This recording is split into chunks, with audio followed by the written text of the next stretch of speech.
When I was 13 years old, my dad passed away from cancer. Though my mother has been a homemaker all the time because she was fragile ever since she was born, she had to start part-time job to support our family. I got permission from school and started a part-time job as a paper deliverer to help her. However, my mother is getting sick and being in and out of the hospital now. It's because she was juggling multiple jobs and overworked herself too much. As I turned 15 years old, I had a conversation with my homeroom teacher, Mr. Peterson, about my future. Is there really no way for you to pursue higher education? You know there's a thing like student loan, right? Mr. Peterson lamented and said that, if I don't work, my mother will overwork herself. I would rather get a job than pursue higher education. That's a shame. With your grades, you could easily get into top schools. I appreciated his words, and I actually loved studying either. Ever since I was a kid, I was interested in the human body and dreamed like, I will be the doctor in the future. However, reality was too harsh. Afterward, Mr. Peterson desperately searched for the place of employment for me, but it was nearly impossible to find a company that would hire a middle school graduate as a full-time employee in this day and age. After graduation, I ended up juggling multiple part-time jobs. While continuing my paper delivery job, I worked at a diner during the day and at a gas station at night. I didn't spare time even for sleep to work. However, I faced prejudice only because I didn't have a high school diploma and became a target of petty bullying. Who the heck messed up the change? The manager doing the mid-shift cash register reconciliation at the diner yelled out irritably. Well, there's only one person who can't even do subtraction. All eyes immediately turned to me. Johnson, be more careful. What? No, it was not me? Don't talk back. Why don't you just go home and do some exercises for elementary school, huh? The other staff members giggle with his words. Practice multiplication while you take the bath. Oh, come on. He can't even do subtraction. Multiplication is beyond impossible. The laughter grew louder. I clenched my fists tightly and endured it. It wasn't as if this place was exceptionally terrible. During my late-night shifts at the gas station, they'd explain to me the meaning of every single word in the work manual. They even harassed me like that. These incidents led me to job hop from one part-time job to another. I know my patience is not enough, but being mocked every day by those clearly less competent than me, only because I didn't go to high school, was more than I could bear. The only one job I continued was that paper delivery job.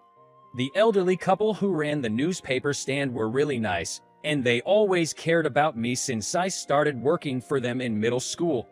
That lady always made handmade sandwiches for me when I came to pick up the morning papers. Of course, I was grateful and happy, but a major reason why I continued this job was because Professor Harris from NYU ordered the evening paper delivery. It was kind of weird delivering newspaper to professor's office in the university, but it was happy more than anything for me. I had never met Professor Harris who ordered newspaper, but just being able to step foot in a university without hesitation was like a miracle to me. It's a renowned university with a medical faculty, where lectures are given in various classrooms.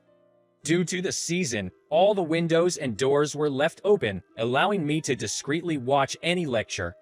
Among them, there was one professor whose lectures I really liked and really easy to understand even for a novice like me. Every time I delivered the evening paper, sneaking peeks into classrooms was the only thing that gave me a reason to live. I would spend my time like this until the very last moment before my night shift starts, then quickly hop on my bicycle. Most of the students walking around campus were wearing a lab coat, and they all have a hopeful look.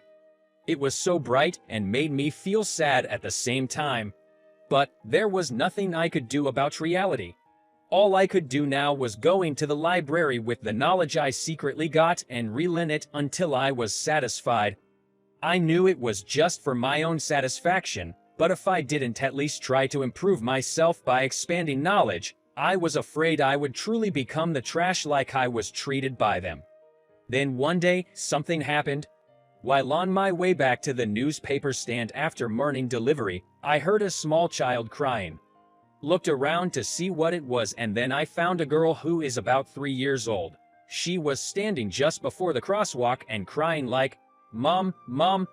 As I approached, I could see a woman, heavily pregnant, panting and sitting on the sidewalk, appearing to be in discomfort. I contemplated going over to help, but the thought of my plans afterward left me unsure. I was due to start my new part-time job today. I didn't want to know what they would say if I was late even on the first day. There were plenty of people around that woman. Someone will step in, right? That's what I thought as I was about to walk away. But I stopped in my tracks when I heard a little girl screaming, "Mommy's going to die." The people around her look like they feel bad about it, yet nobody paused to help. It was the peak of the morning rush hour, after all. Everyone must be thinking the same as me. Damn it, what am I doing? I blamed myself internally, stopping my bike and approaching that woman. "Hey, are you okay? Are you feeling unwell?" Yes, it feels like my head is splitting. She managed to say that, and then she's bowing her head and covering her mouth with a towel. A headache.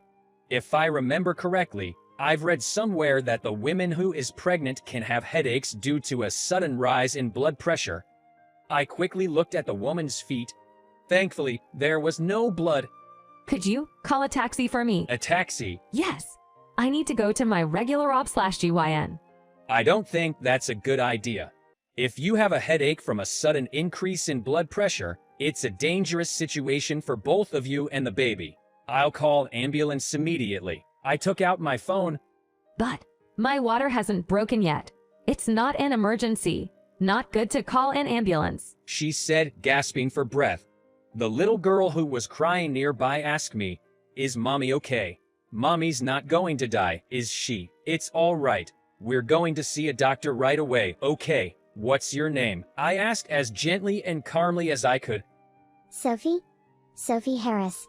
"Okay, Sophie. I'm going to call the ambulance. Can you place this under your mom's bottom?" I told her like that and took off my jacket.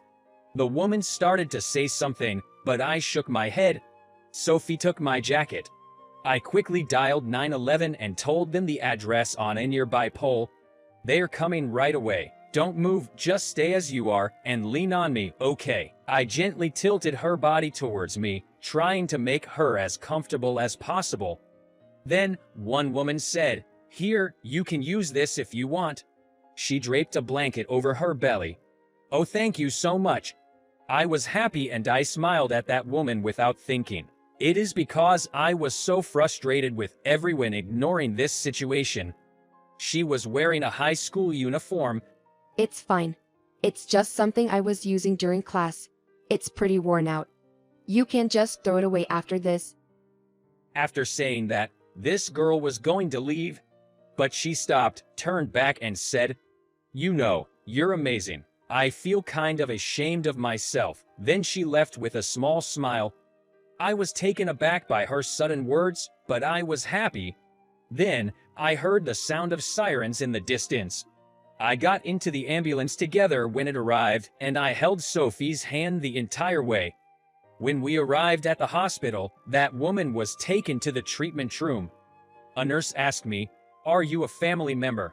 And I replied, "No, I was just passing by."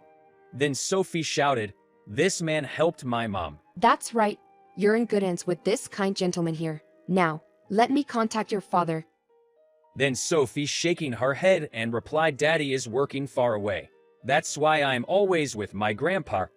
The nurse nodded and turned to me. "The woman is Ms. Mackenzie Harris. I'll try to contact her father. I'm sorry to ask this, but could you take care of Sophie until then? The part-time job came into my head, but it's already late anyway." I nodded in agreement, sure. So I waited for her father to come down here. I wondered if she was okay. Though worried, there was nothing more I could do. I tried to distract Sophie with some small talk while we waited for the treatment of her to finish. "Excuse me, are you the one who helped my daughter?" Looking in the direction of the voice, I saw a man who is wearing suits and about like 50s. Grandpa. Sophie exclaimed and ran to that man. He caught her in a comforting embrace, then turned to me and bowing his head.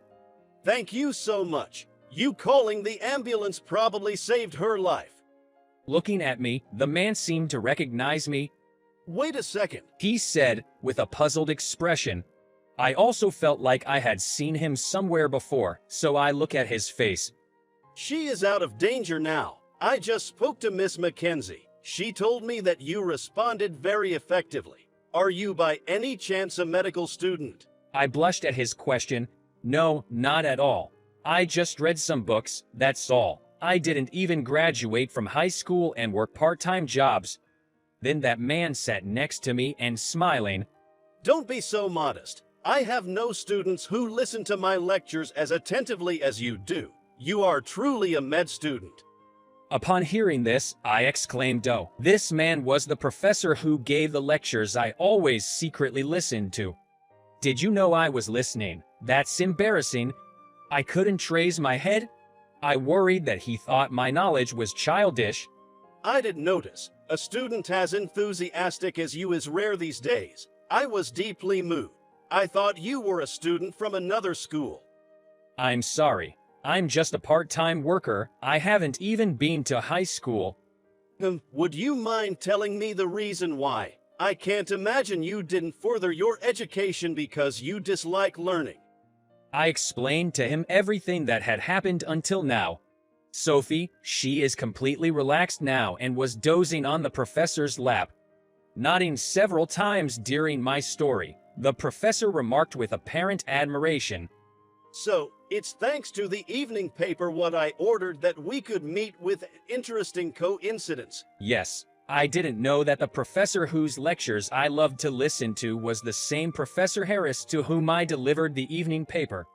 At this, Professor Harris nodded. At that moment, the treatment room's door opened and the nurse said the procedure is over. Please come in. I stood up and said, all right, I leave now. I'm truly glad that both Ms. Mackenzie and the baby are safe. Holding my hand, and Professor Harris said thank you. We'll speak about my gratitude later, and walked into the treatment room. Sophie kept turning around and waving at me. As expected, I lost my job on the first day. But I felt satisfaction from the bottom of my heart. The next day I went to deliver the evening paper to the professor's office as usual. Professor Harris was seated and waiting for me. Today, I thought you might take a test. It's a simple test of 3 subjects. Would you be up for it? He handed me 3 printed sheets. I was surprised, but also I was interested in it. So I took a seat and tell him I would love to. The questions were on 3 subjects: English, math, and national language. At a glance, it looked like a middle school level test. When he asked me how long it would take, I replied, an hour is enough. He satisfied with my answer and left the room. It had been a while since I had taken a test last time. I felt a rush of nostalgia and happiness, and I finished the test in no time. I had always loved the middle school textbooks and read them again and again every day. The professor came back and graded my paper. All perfect scores. Impressive. I felt a bit shy as he expressed his surprise.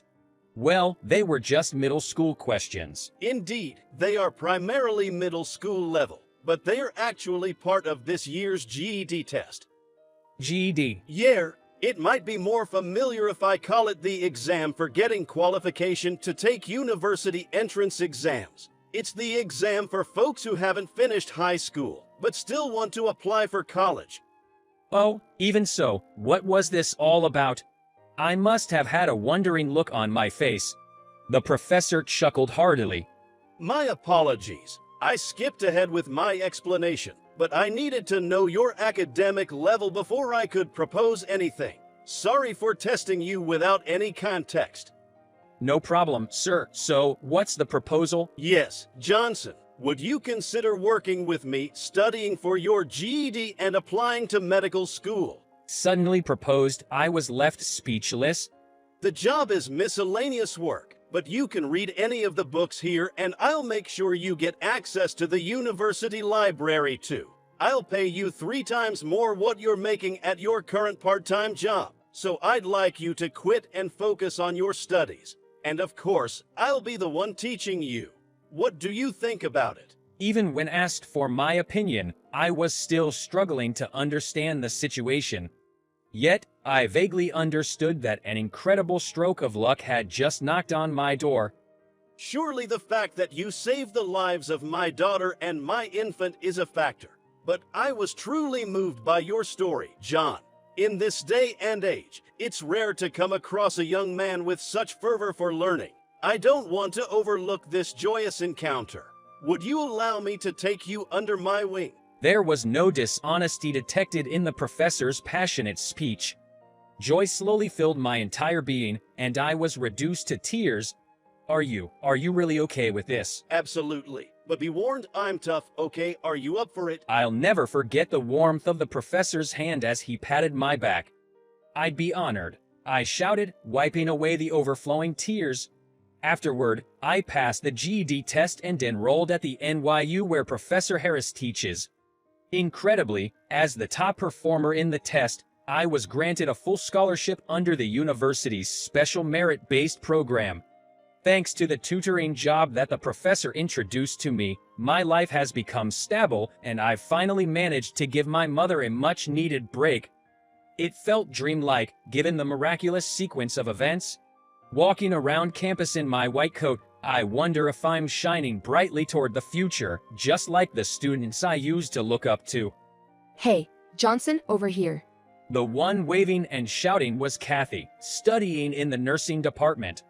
There was one more unbelievable miracle. The high school girl who had lent a blanket to Ms. Mackenzie, inspired by that incident, chose to pursue a career in healthcare, and here we've bumped into each other again. As Kathy and I walk side by side, we discuss the future of healthcare. If you don't give up, opportunities will always come. I too aspire to be someone who can save lives, just like Professor Harris.